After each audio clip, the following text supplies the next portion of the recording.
et que la parole que tu as prévue pour nous aujourd'hui soit source de bénédictions dans nos vies. Nous poursuivons notre enseignement sur la vie du corps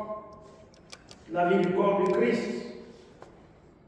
Avant de devenir épouse du Christ, faisons notre devoir, vivons correctement en tant que corps du Christ. Amen. L'épouse, c'est elle qui jouit, c'est elle qui jouit de bénédictions. Amen. Mais avant de devenir épouse, on est d'abord fiancé et on doit se montrer digne. On doit se montrer digne de devenir épouse. L'Église, actuellement, c'est le corps du Christ. Le corps du Christ doit glorifier Jésus pendant qu'il est ici sur la terre, afin que Christ puisse nous pouvoir un jour nous recevoir comme épouse dans sa gloire, dans la nouvelle Jérusalem. Et une partie des choses importantes à comprendre en tant que corps de Christ, nous devons comprendre que dans l'Église, dans le corps du Christ, il y a une onction qui travaille. Il y a une onction qui se manifeste. Il faut pouvoir jouir de cette onction. Amen. Il faut pouvoir jouir de l'onction qui se trouve dans le corps du Christ. Aujourd'hui, nous allons comprendre à quoi sert l'onction. Nous allons comprendre comment pouvoir se saisir de cette onction qui se trouve, qui est disponible dans le corps du Christ. Amen. Nous allons d'abord, pour commencer, lire deux passages. Il y aura beaucoup de passages à lire après, mais nous commençons par deux passages. L'un, nous le tirons du Nouveau Testament, Luc chapitre 4, au verset 18. Luc chapitre 4, au verset 18. Luc chapitre 4, au verset 18. Nous levons pour la lecture.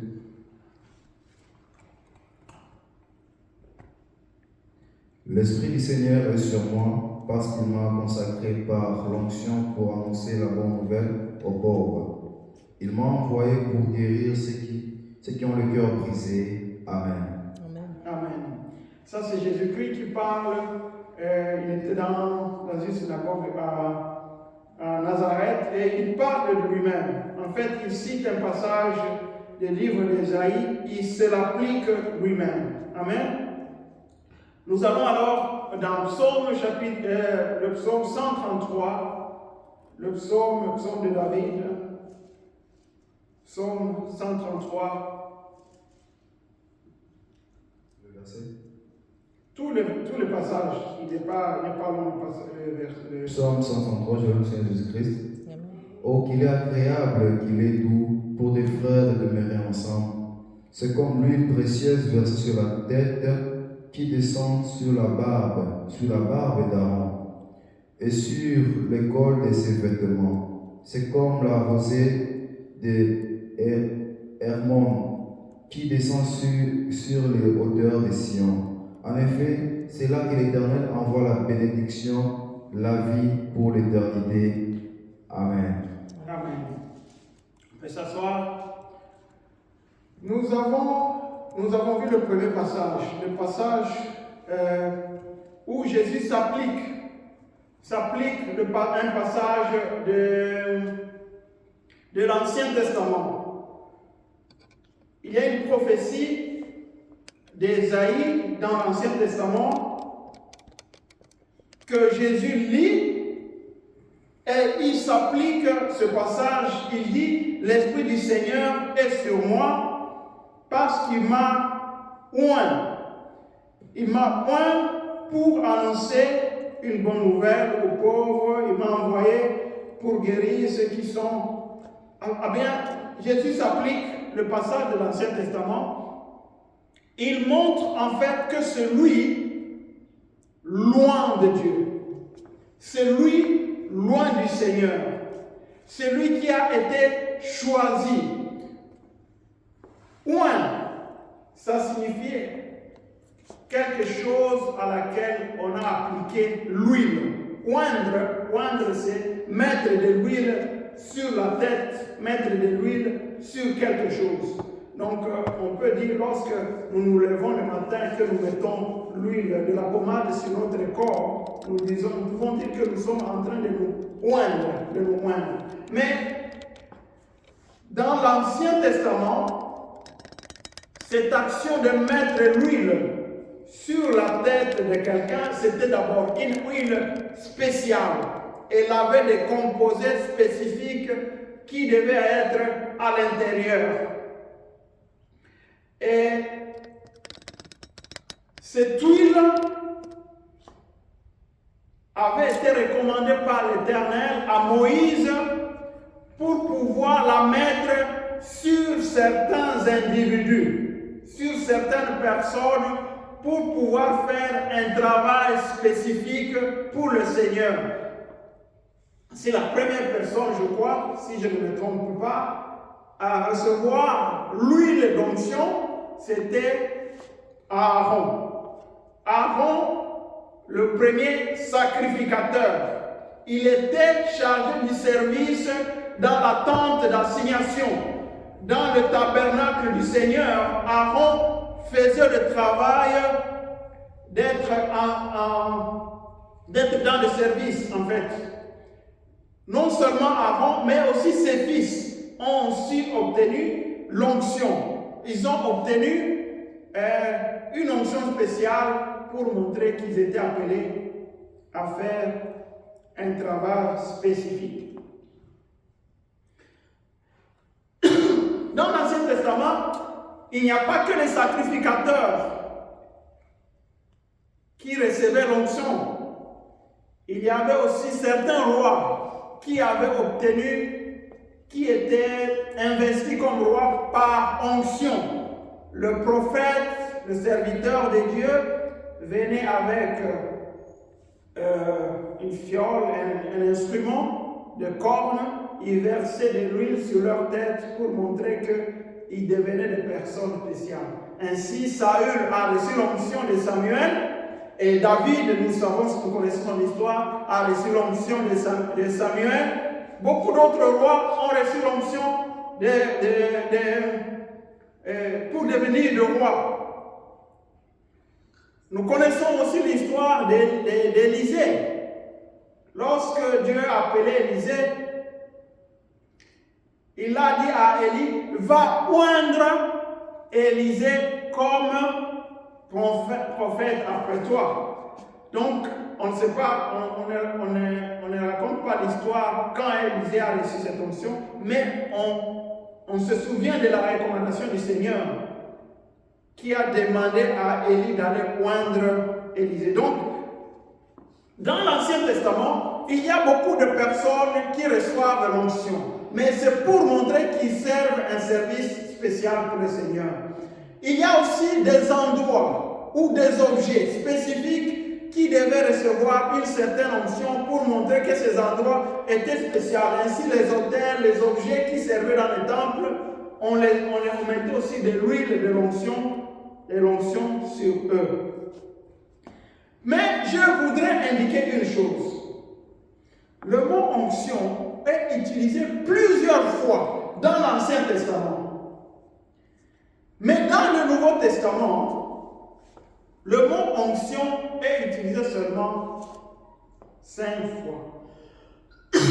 Excusez. C'est utilisé seulement 5 fois. Pourquoi? Est-ce que nous ne sommes pas un? Nous, les chrétiens, le peuple de Dieu du Nouveau Testament. Non, nous sommes un.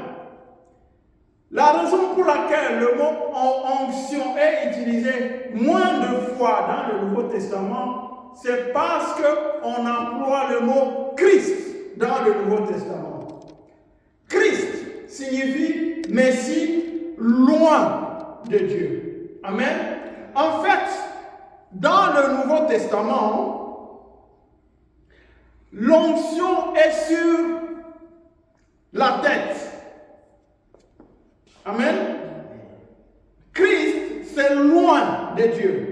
C'est lui qui a été choisi par Dieu pour accomplir une œuvre. L'onction est versée sur la tête et cette tête, c'est Christ. C'est pourquoi on n'emploie pas onction partout. Non, on parle du Christ, Christ.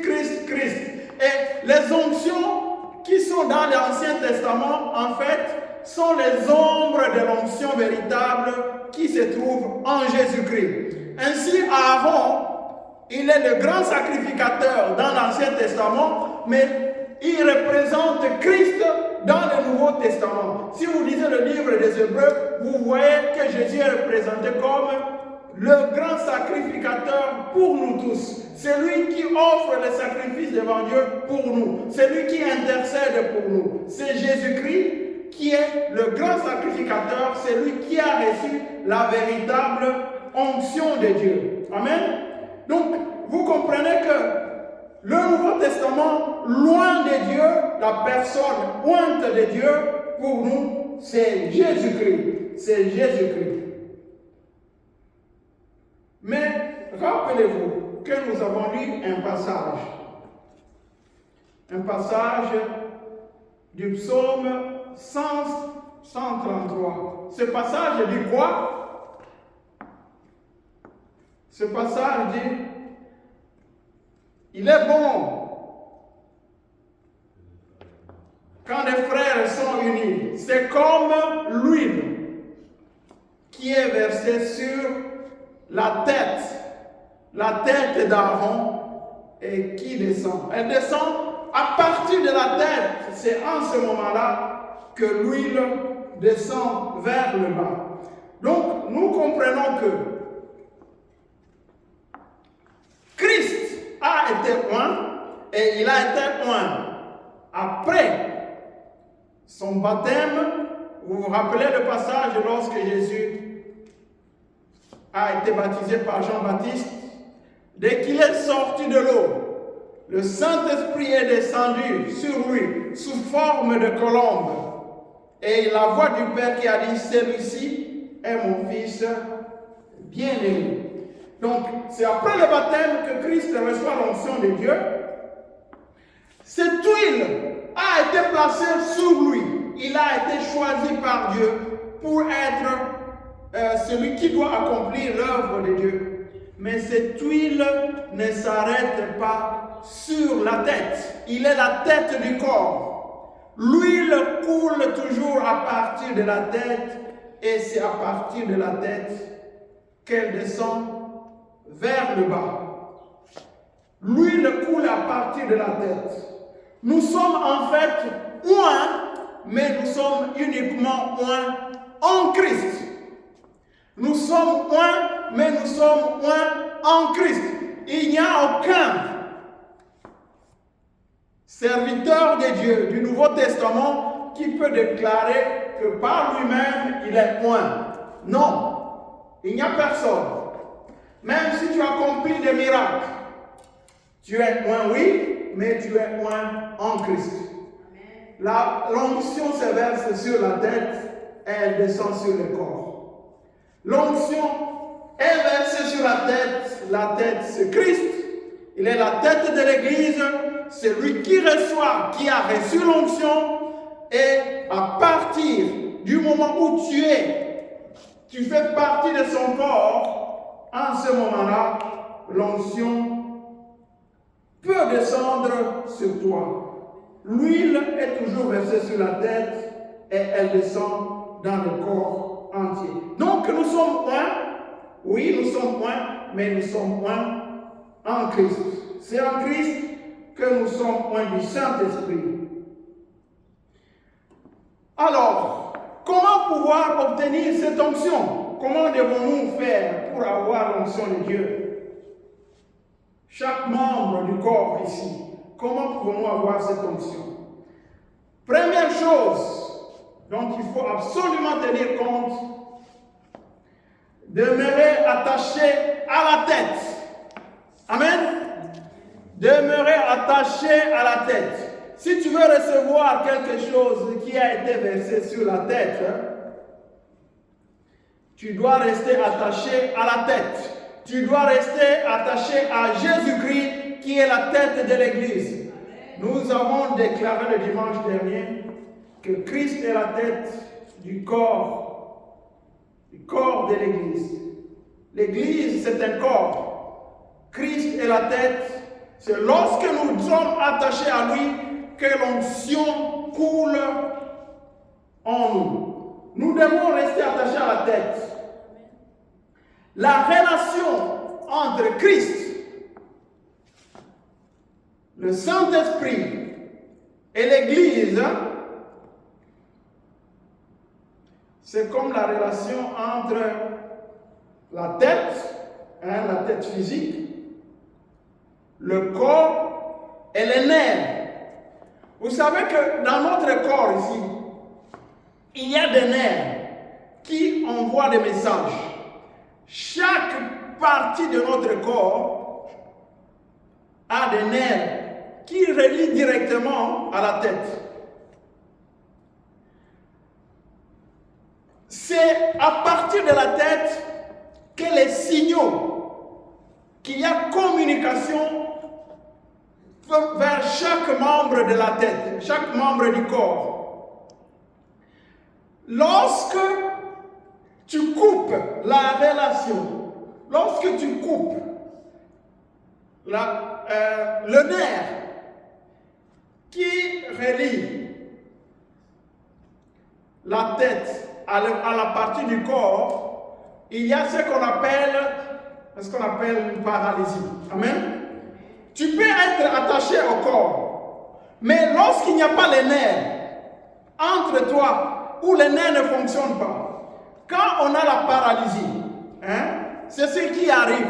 En fait, le signal est bloqué entre la tête, entre le cerveau et la partie qui n'a plus de contact en ce moment-là, même si ton corps semble physiquement apparaître être un, mais en fait, il est déjà coupé. C'est ce que fait le Saint-Esprit entre nous. C'est l'onction. C'est l'onction du Saint-Esprit qui nous relie à Jésus-Christ directement. Tu ne peux pas être chrétien sans avoir une relation avec le Saint-Esprit. C'est le Saint-Esprit qui est le nerf de communication entre la tête et les membres du corps. Vous savez que lorsqu'on coupe un membre, ça devient un problème. On peut bouger un petit peu, mais en fait, on est déjà mort. Si on te coupe, il y a des gens qui ont vu, lorsqu'on coupe, on tranche des parties du corps d'un animal, l'animal peut parfois continuer à bouger pendant quelques minutes. C'est juste les anciens signaux qui restent encore, mais il va mourir parce que tout simplement, les nerfs ont été coupés. C'est ce que fait le Saint-Esprit pour nous. Tu n'as pas de relation avec le Saint-Esprit, sache que tu n'auras pas la relation avec la tête. Tu seras mort, tout simplement. Tu seras un membre qui ne bouge plus, même si tu es attaché au corps physiquement, mais en réalité, tu es un membre qui ne bouge plus.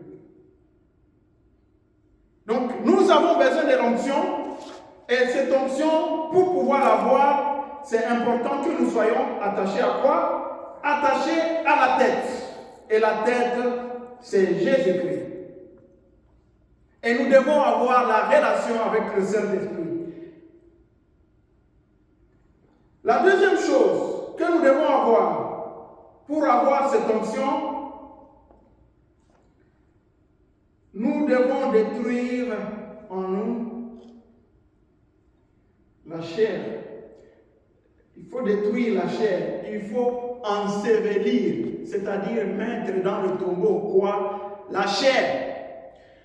L'onction vient toujours après le baptême. En général, le Saint-Esprit se manifeste dans la vie des chrétiens lorsque ces gens ont été baptisés. En général.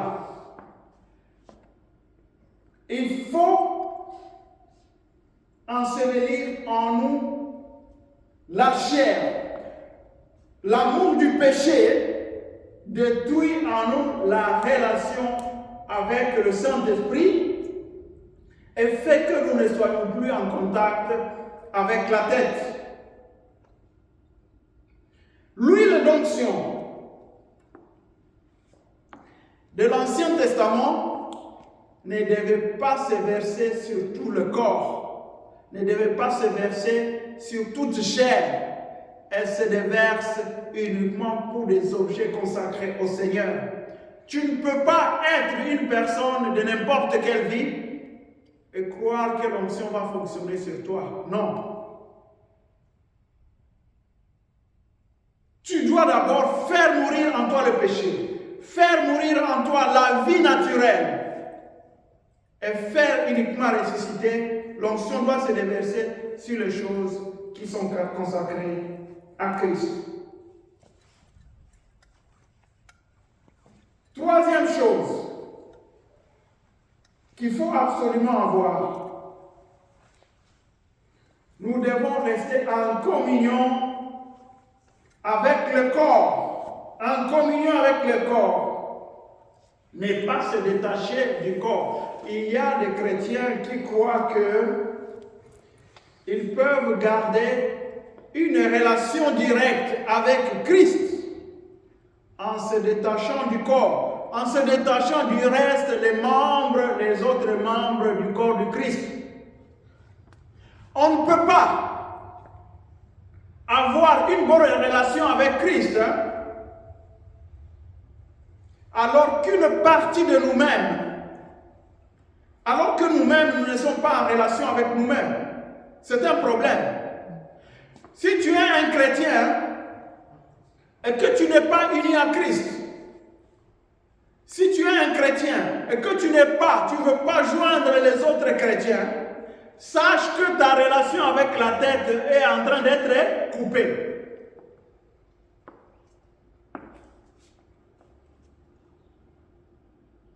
Si le bras dit, non, moi je ne veux plus rester partie du corps, mais je continue à vivre avec ma relation avec la tête. Non, ce n'est pas possible. Les nerfs passent par quoi? Par le corps. Les nerfs passent toujours dans le corps avant d'atteindre le bras. Les nerfs ne peuvent pas passer en l'air, ne peuvent pas passer dans le vide pour atteindre le bras. Alors, si le bras décide, non, moi je ne veux plus être membre du corps, ça signifie que le bras tout simplement est en train de dire, je veux mourir, je veux me mettre de côté. Tu ne peux pas être un chrétien si tu n'es pas uni au corps entier. C'est pourquoi le psaume 133 dit quoi? C'est important que les frères soient unis. C'est en ce moment-là qu'il y a l'huile qui descend à partir de la tête, elle descend vers le corps. Et c'est en ce moment-là qu'il y a la bénédiction. Amen. C'est en ce moment-là qu'il y a la bénédiction lorsque nous sommes attachés. Nous sommes attachés au corps. Nous sommes en communion avec le corps. Les nerfs travaillent à partir de la tête et descendent vers nous. Je vais lire un passage. Et ce passage, je le tire de Ephésiens 4. Ephésiens 4, je lis à partir du verset 1 jusqu'à verset 7, et puis je vais lire le verset 30 au verset 31. Ce passage ressemble presque au psaume 133, mais il exprime seulement dans un langage beaucoup plus clair. C'est Paul qui parle aux Éphésiens, il leur dit, et à travers les Éphésiens, il nous parle aujourd'hui. Je vous exhorte donc, moi, le prisonnier dans le Seigneur, à marcher d'une manière digne de la vocation qui vous a été adressée en toute humilité et douceur, avec patience, vous supportant les uns les autres avec charité, vous efforçant de conserver l'unité de l'esprit par le lien de la paix. On conserve l'unité de l'esprit par le lien de la paix. Il y a un seul corps, un seul esprit, comme aussi vous avez été appelés à une seule espérance par votre vocation. Il y a un seul Seigneur, une seule foi, un seul baptême, un seul Dieu, Père de tous, qui est au-dessus de tous et parmi tous et en tous. Mais à chacun de nous, la grâce a été donnée selon la mesure du don du Christ. En nous avons plusieurs dons, mais nous sommes tous un. C'est à travers cela, c'est à travers cette union-là, en conservant le lien d'unité, de paix, que le corps fonctionne comme unité. N'attristez pas le Saint-Esprit de Dieu, ça c'est à partir du verset maintenant, du verset 30. N'attristez pas le Saint-Esprit de Dieu, par lequel vous avez été scellés pour le jour de la rédemption.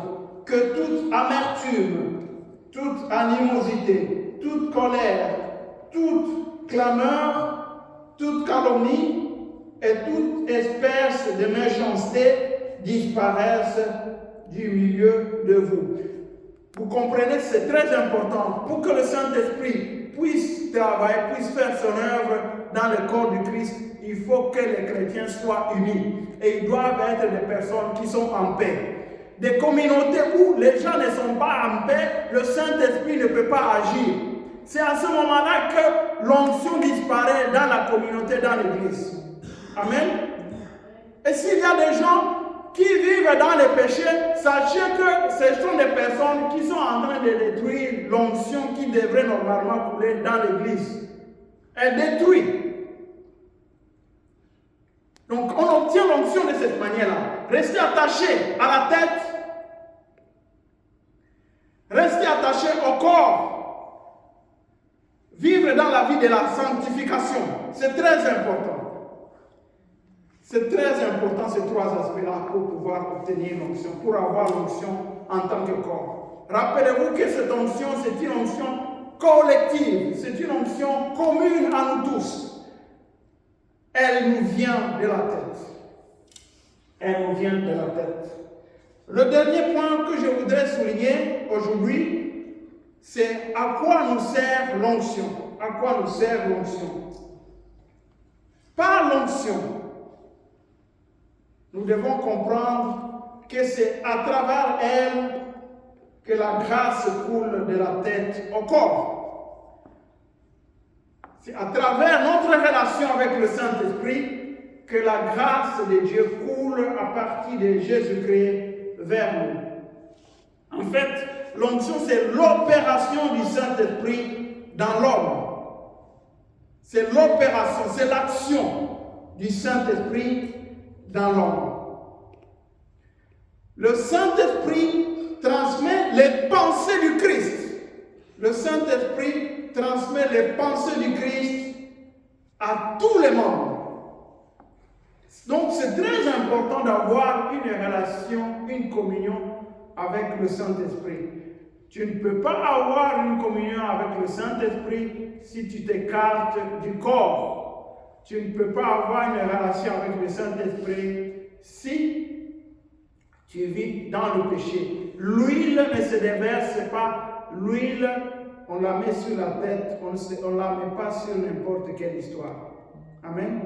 On ne met pas l'huile d'onction sur n'importe quelle histoire. On la dépose seulement sur les choses consacrées. L'onction joue un grand rôle. Et là, c'est le point par lequel je voudrais conclure. L'onction joue le rôle de nous enseigner. L'onction joue le rôle de nous enseigner. Il y a en nous l'onction qui enseigne. 1 Jean chapitre 2, 1 Jean chapitre 2, verset 20, verset 20 et verset 27 dit ceci. Vous les chrétiens, vous qui n'êtes pas dans le monde, vous les enfants de Dieu, vous avez reçu l'onction de la part de celui qui est saint. Et vous avez tous de la connaissance. J'ai la connaissance parce que j'ai l'onction de Dieu. J'ai la connaissance parce que j'ai reçu l'Esprit de Dieu qui m'enseigne, qui enseigne en moi. Pour vous, L'onction que vous avez reçue de lui demeure en vous. Cette onction demeure en vous. Et vous n'avez pas besoin qu'on vous enseigne. Vous n'avez pas besoin qu'on vous enseigne. Mais comme l'onction, comme son onction vous enseigne toutes choses et qu'elle est véritable et qu'elle n'est point un mensonge, demeurez en lui selon les enseignements qu'elle vous a donnés. L'onction de Dieu nous enseigne. Vous vous rappelez Jésus-Christ lorsqu'il disait au revoir à ses disciples, il leur disait, vous serez appelés dans les tribunaux, et on vous interrogera sur des histoires. Ne réfléchissez pas, ne commencez pas à vous imaginer ce que vous allez dire. Le Saint-Esprit vous donnera des paroles en ce moment-là, mettra en vous les paroles qu'il faudra dire. Le Saint-Esprit en nous, l'onction du Saint-Esprit en nous, nous enseigne et nous montre la chose qu'il faut suivre, la vérité qu'il faut suivre. Dans le Nouveau Testament, dans le corps du Christ, la loi de Moïse, ce n'est pas ça qui doit nous conduire. Amen. La loi de Moïse ne doit pas nous conduire. Dans le Nouveau Testament, c'est l'onction du Saint-Esprit qui nous enseigne. C'est le Saint-Esprit qui nous enseigne parce que nous sommes en relation directe avec le corps. Si toi tu suis la loi de Moïse, tu es disciple de Moïse. Nous sommes les disciples du Christ. Nous sommes enseignés par l'onction du Saint-Esprit. Et cette onction du Saint-Esprit nous enseigne de quelle façon? Elle nous enseigne lorsqu'elle nous met en nous un sentiment, un certain sentiment de vie qui nous montre que ça c'est la voie correcte à faire, ça ce n'est pas la voie correcte à faire. Quelque chose peut sembler être logique, apparemment, mais le Saint-Esprit te dit, non, ne suis pas ce qui est logique. Amen. Ne suis pas ce qui est logique. Lorsqu'il y a un sentiment de mort dans une action que nous voulons entreprendre, sachez que là, il n'y a pas l'onction dans cette chose. Amen. Si quelque chose peut sembler, une action peut sembler être logique, mais il y a en toi une hésitation, tu sembles comme si tu n'es pas encouragé à aller faire la chose, sache que là, il n'y a pas la vie. Il faut qu'il y ait la vie dans tes sentiments pour que tu ailles la faire. Mais il faut d'abord être une personne, ouais, tu parles du Saint-Esprit, il faut être une personne qui vit dans la sainteté. Parce que même les pécheurs, ils sentent la vigueur. Ça peut être tout simplement des émotions qui nous trompent. Mais si tu es un enfant de Dieu, conduit par le Saint-Esprit, qui ne vit pas dans les péchés, et que, par exemple, on dit, il y a des morts, il y a des personnes qui sont malades là-bas, on va les secourir. Toi, avant de t'engager, au moment où tu cherches à aller là, il y a un sentiment de dire, n'y va pas, n'y va pas. Même si, apparemment, il faut aller secourir les gens, toi n'y vas pas. Parce qu'en toi, il y a un sentiment de mort. Rappelez-vous qu'il y a Jean 1, chapitre 4, il dit, la vie était la lumière des hommes. Lorsque Christ était sur la terre, la vie était la lumière des hommes. C'est la vie qui est la lumière des hommes. Il faut qu'il y ait la vie pour que tu saches que tu es dans la lumière. S'il n'y a pas la vie dans quelque chose, sache que c'est quelque chose qui est mort. Ce n'est pas quelque chose qui est bon à faire. Tu vois un garçon, il est riche, il a de bonnes choses. La logique humaine peut nous dire ce garçon, parce qu'il a de l'argent, c'est celui-là, la personne à qui il faut te marier. Il est beau. Il a la hauteur, parce que les jeunes, nous voulons aimer des pombas. Il a les biceps. Celui-là, la logique te dit, c'est celui-là, c'est celui-là. C'est ça la logique. Mais si tu es enfant de Dieu, tu dois regarder les sentiments à l'intérieur. Que dit l'onction? L'onction doit nous... Que dit l'onction? C'est la tête qui communique à travers l'onction. Et l'onction va te mettre en toi le sentiment de lui. Il va te dire, fais attention, ne regarde pas les apparences. Ne regarde pas son argent, ne regarde pas sa taille. Amen. Ne regarde pas sa taille. Mais il va t'indiquer que l'autre personne là, c'est un petit qui n'a rien. Il n'a rien actuellement. Il n'a rien. Il n'avance. Apparemment, il n'avance pas. Mais c'est celui-là que j'ai choisi pour toi. Si tu es poussé vers celui-là, vers cette personne,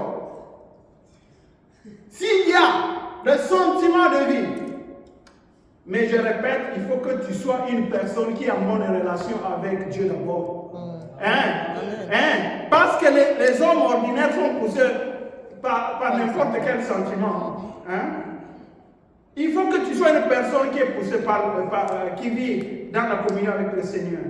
En ce moment-là, tu vas voir, non, ça ne semble pas être logique. Mais là, mon cœur me pousse à y aller. Quand je suis avec lui, c'est là qu'il y a la paix. Apparemment, il n'a rien. Ce n'est pas logique. C'est là l'onction qui te parle. C'est ça l'onction qui te parle. Donc nous avons besoin de l'onction. Et notre onction fonctionne uniquement lorsque nous sommes attachés à la tête. Ce sont les nerfs qui fonctionnent avec les membres à travers la relation avec la tête. Nous allons prier, demander au Seigneur que cette onction soit en nous, qu'elle continue d'être en fonction, qu'elle puisse travailler. Nous dépendons de ça. Sans cela, sans l'onction du Dieu, sans l'onction du Saint-Esprit en nous, nous sommes comme des membres morts. Sans l'onction du Saint-Esprit en nous, nous n'avons rien. Et rappelez-vous, il faut qu'il y ait l'unité. Il faut qu'il y ait la communion. Il faut que nous soyons attachés à la tête. Il faut que nous soyons membres d'un seul corps, nous tous. C'est en ce moment-là que ça fonctionne. Si tu t'écartes de l'Église, si tu t'écartes du corps du Christ, sache que tu es en train de détruire l'onction. Tu seras petit à petit écarté. Tu vas diminuer la communion avec le Saint-Esprit et tu ne seras plus attaché à la tête. Merveilleux, glorieux Seigneur, nous t'en prions aujourd'hui. Quelle onction qui se trouve sur toi, quelle onction qui se trouve, qui a été versée sur la tête, que cette onction puisse couler dans nos vies, puisse couler dans la vie de tes enfants, puisse couler dans la vie de ton peuple. Nous restons attachés à toi, Seigneur, par l'onction, par ton onction qui agit, par ton onction qui bénit, par ton onction qui nous conduit, par ton onction qui nous dirige, qui doit nous diriger sur le vrai chemin. Le chemin que tu as prévu pour nous, le chemin de ta volonté.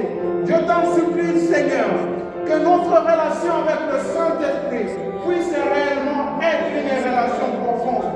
Que la relation avec le Saint-Esprit puisse être une relation réelle, une relation de communion, afin que nous puissions recevoir les informations qui viennent de la tête.